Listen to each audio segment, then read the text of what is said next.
Hey there, today I want to explain opening up the space on the main floor unit of a home where we're going to be adding in a second suite. Now, even though our focus is usually the second suite, it's obviously important that we have a very appealing main unit for any occupant who will be living here.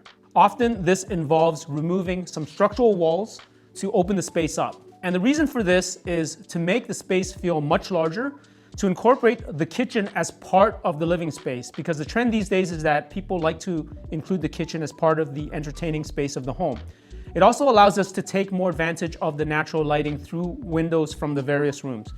So for this home, we will be removing this wall here, and we'll be resupporting this with an LVL beam above, and that's going to be supported by the masonry walls as well as columns in between, and that's going to be supported by the beam in the basement. We are, of course, getting an engineer to design this, and this will be part of our permit application. Now, once this is completed, you're going to see that this space is much more appealing. It's going to feel a lot larger with a ton of natural lighting coming into the space, and it's going to feel a lot brighter. So in a later video, we're going to show you what this is going to look like when it's all completed. Thanks for watching, and we'll see you in the next video.